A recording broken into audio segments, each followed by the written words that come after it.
Hello my kings and my goddesses, and welcome back to my channel. Today I have two short stories for you, but the first story is going to be about the horror story in the time that I seen a man outside my bedroom door. This was scary as hell. So let's get into this. So it was August the 25th, nighttime outside. I decided to put on some music, light some candles, and dance around and start cooking and stuff, right? To set the vibe, to set the tone in the house for the night. So when I'm done cooking and dancing around and doing what I do, I call the kids to come eat. And so they come to the table, they sit down, they eat their food, they're full, and they're ready to go to sleep. So it's like, by this time I was like, okay, you ready to go to sleep?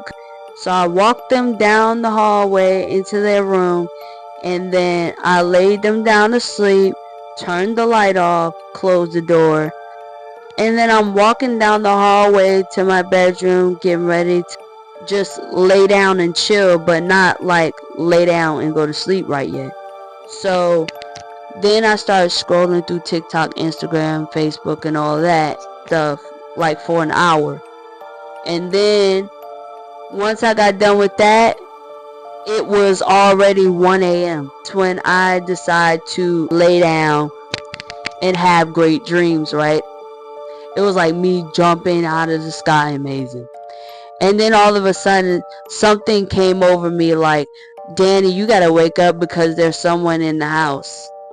And I looked over, I said, someone in the house? And it was like a fast reaction. I just jutted up like that, my eyes still open. And then all of a sudden, I seen this big husky man, African American man. He had a sack on his back. He had this look on his face of disappointment, anger, jealousy. I was looking at him dead in his eyes. I was really scared. I was trembling at this point. So I just took the cover, put it over my head for a minute, and I was like, man, go away, please. And then I pulled the cover off my head. He was still there looking at me with that same expression on his face. So then I did it again. Please go away, please go away.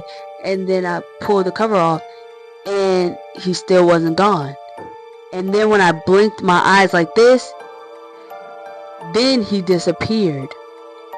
I quickly turned over and tapped my boyfriend. I was like, hey, there's a man in the house. And he said, a man in the house? What the hell? And he was like, got up real quick and started casing the place, like casing the outside, inside, all that. And the strangest thing, nothing was there.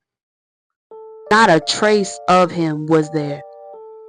And when I tell you I was scared for my life because I couldn't even move. I was just so scared. My boyfriend was like, no one's in here. No one's in here. I checked everywhere. I went to sleep with the light on that night. When I woke up at 8 a.m. in the morning that same day, when I was telling him this story, he said that you, my friend. What I meant to say was I came in contact with spirits before, but it's been a while since I've seen one. That concludes this story. Oh, I forgot to leave in one detail. When I woke up, I didn't cover my mirrors that night. So this is a tale to always cover your mirrors up at night. So that concludes this story, and like, comment, subscribe, and there will be a different story in the next video. Stay tuned. Peace. Hey, we are back with another second story time. I'm going to tell you a story time on how I ran into 4 sirens, and it was the most craziest time, the most craziest night of my life. When I tell you I was scared for my life and the other person that was with me. So let's get into it, shall we? So, me and my friend Jeff and I, we decided to drive down the road in the city of Hampton at nighttime, pitch dark. We're driving down the road. We're putting on music. We're vibing. We're chilling. And so he turns to me, he says, "Oh, Daddy, you want to go to the beach right quick?" So I was like, "Alright, cool, let's go to the beach. It's whatever." So we drove all the way to the beach. There was only one car in the parking lot. Mind you, I was like, maybe this crap is closed. And he was like, "No, it ain't closed. It's open. It's just not a lot of people out here at night." And I'm like, I wonder why. But anyway, he decides to get out of the car and walk. When we got down to the beach, he was like, "Nah, I'm not gonna go exactly at the water. The bench right quick. You want to just sit on the bench right quick and talk?" And I was like, "Okay, cool." We started talking about random stuff. Then once the talking stopped, he turns to me suddenly and he says, "Danny, I think I hear somebody singing. Is that you singing or humming or something? Cause it sounds amazing. You sound just like Destiny's Child." I said, "Hold on, wait a minute." I said, "It's not me. What are you talking about?" And he was like, "I know because you sing." And I was like, "Yeah, I sing, but I'm not singing right now." He looks out like near the beach because We were not on the beach at this point. We were on the swings that showed the view of the beach.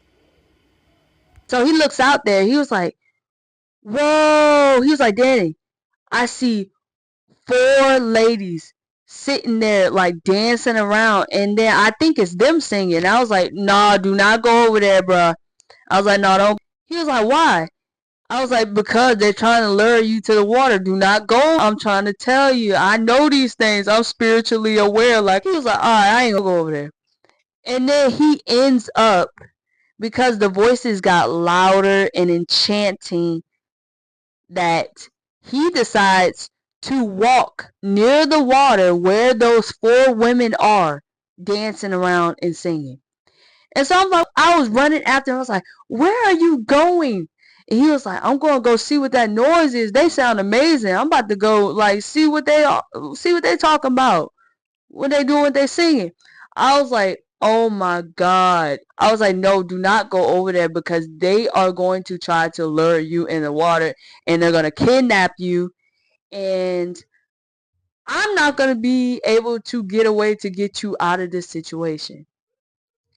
And he was like, "What do you mean by situation? They're just singing and dancing and stuff. I want to join them." I said, "You join them, you going to be their slave." That's what I said to him. He was like, "Man, I'm just go over there anyway." So he decides to go to near the water where those 4 ladies are. And he's going to hide behind something. He hid behind the pier. And he was just looking at them dancing and singing. And I grabbed his hand. I was like, "Yank." I was like, "We got to go." So I took his hand and we start running to the car.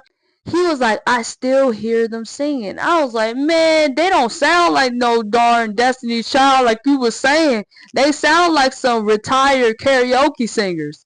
And he was like, "Man, you hating." And then all of a sudden, he just popped back into consciousness. He was like, "Danny, so what was I talking about?" And I looked at him. I was like, "You didn't know what you was talking about? What the hell?" But when we drove off, I swear to you, I will never go back to a beach at nighttime ever again. And that is the story on how we came in contact with 4 sirens. And that concludes this video. But if you want more story times like this, and like and subscribe and be a part of the family and stay tuned with me. So I hope you enjoyed this video and peace.